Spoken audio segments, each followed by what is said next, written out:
when I was a wee lad, I was a kind of a bigger guy. I was husky. I was husky, as my mom used to say. And because I was husky, I was very insecure about the way that I looked and, all these sorts of things.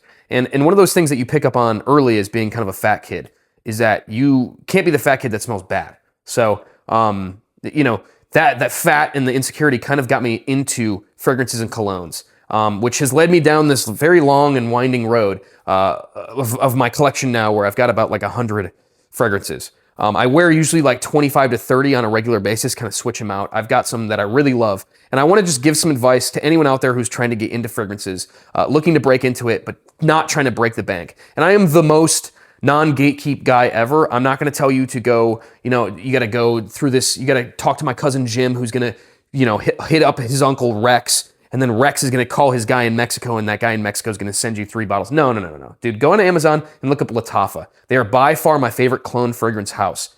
Look up a couple fragrances that you like. I guarantee you Lattafa has a clone of it. Purchase that for like 20, 30 bucks. Try it out. If you ever have the money or you feel like you want to get a designer fragrance, do it by all means. If that's something that's really important to you and you want to have that name brand value, do it. But I'm telling you, man, as somebody who wears these every day, these Lattafa fragrances last on you just as long, sometimes even longer than the designer fragrances go. Also, deep cut here. I never hear people talking about this. Go to Burlington, go to TJ Maxx, or go to Marshall's and look for Banana Republic Icon line fragrances. They're the ones that are kind of square bottles and they got the round sort of top. Those are bangers.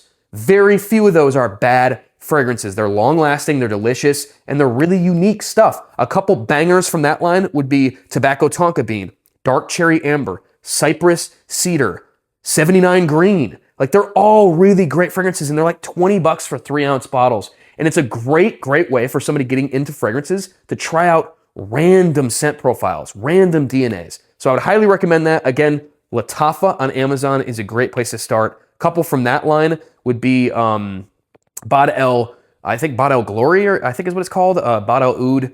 Those are great fragrances. There's a couple Afnan fragrances as well that they have Club de Nuit, which is like a Creed Aventus clone, which everybody's talked about a billion times. But my favorite, again, is Lattafa. They have a PDM line apart from the Marley line. I believe it's called, oh shit. I don't know. I'll have to update you guys on that one. But their PDM clones, you can Google it, look on Reddit. Very, very good fragrances, and they're very long lasting.